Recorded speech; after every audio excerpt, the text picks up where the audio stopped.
Here's the truth on the passing of XXXTENTECTION. Everybody should know how it truly happened, so let's get straight into it. June 18th, 2018.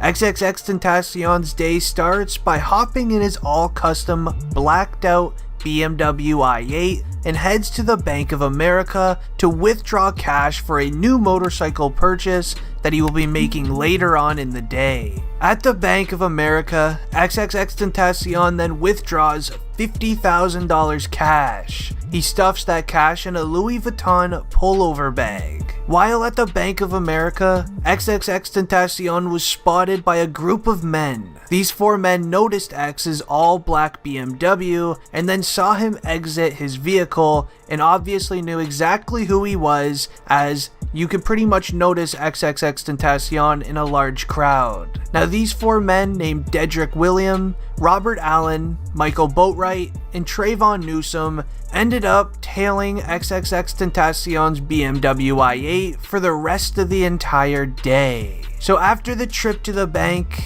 XXXTentacion then made his way to Riva Motorsports, where he was meeting up with his uncle to purchase a new motorcycle. Now he was sitting in the parking lot of Riva Motorsports while awaiting his uncle to arrive. The four men tailing X then noticed that he parked his car in the parking lot and was just sitting inside, so they ended up going to a corner store right down the street to buy ski masks and gloves. Little did they know that the convenience store actually had surveillance footage catching them buying these ski masks and gloves the entire time. Then, XXXTentacion entered the motorcycle shop with his uncle. Two of the men then followed him inside of the store, and here's even some surveillance photos of them entering the motorcycle shop with X. Now the craziest part that nobody talks about is XXXTentacion literally makes eye contact with one of the individuals as caught here on tape. Now two of the men, they were planted on the inside, keeping an eye on X and what he's doing. And they also went on the inside to see what was in that Louis Vuitton bag that he was wearing. They wanted to see if he would be pulling out any sort of cash out of that bag, or just to get a closer look on how much money might be in it. An hour then goes by. XXXTentacion then leaves the motorcycle shop, still wearing the Louis Vuitton pullover bag with all of the cash still in it. Allegedly, it was reported by the two individuals on the inside to the guys waiting in the vehicle that X never opened up the bag or never shared what was inside. Then X hops into his BMW. He sits in the parking lot just for a little bit, and then while trying to exit the one-way parking lot, a minivan then pulls in front of him, blocking him from leaving. X has nowhere to go, so he puts his car in park to see what's going on. Two men then hop out of the vehicle wearing ski masks and gloves. One of them go to each side of XXXTentacion's car, holding firearms, demanding him to roll down his windows and hand over the bag of cash. XXXTentacion then refused. It made him angry, and then a small brawl ends up happening in the middle of the street. And then sadly, we all know what happens after that. These four men did what they did to X for an alleged $50,000 of cash inside of a Louis Vuitton duffel.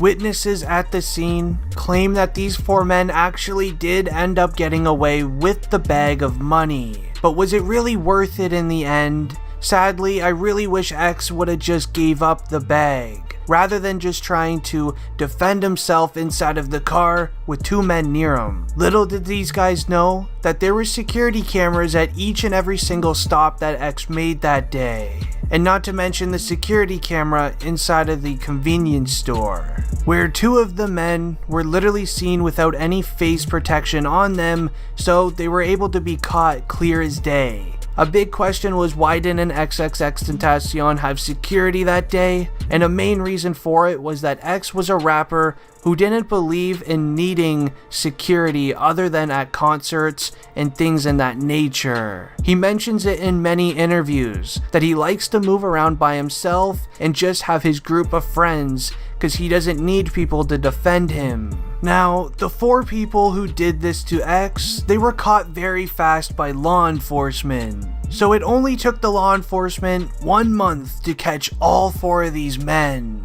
Dedrick William, he was charged with first degree and even tried applying for bail. He was very obviously denied on that, and he was told to basically just sit back down and get ready for trial. Williams ended up pleading non-guilty in this case, even though he was actually shown on camera following XXXTentacion's car for hours prior to the incident. What these 4 men didn't realize was at the bank, they have security cameras. The corner store where they bought ski masks and gloves also had security cameras. And Riva Motorsports also had security cameras. Michael Boatwright then was taken in for the exact same thing as Dedrick William. He's yet to plead guilty or not, but he will be forced to soon. The 3rd man, Robert Allen, he was taken into lockup as well, after being found at his sister's house in the literally middle of nowhere in Georgia. He was booked into Dodge County. He's still currently being held without bond, as he should. And lastly, Trayvon. He was the last man involved who was charged and found by law enforcement, and he was just charged with the same thing as everybody else. Now, with these 4 men using tactics inside of the courtroom with lawyers, they've been making this court case last very, very long. The most recent update of these 4 men in the court case of the passing of X ended up having with one of these individuals asking the court to provide him with $10,000, that way he can have help proving he's innocent in this court case. At the end of the day, these 4 men did what they did to X for an alleged $50,000. Now, no one knows the exact amount of money that was in that Louis Vuitton bag that X was wearing, but it has been said it was an estimated 50 grand. Now, I'm ending the video here. I hope you enjoyed. Rest in peace, XXXTentacion, and I'm out. Peace.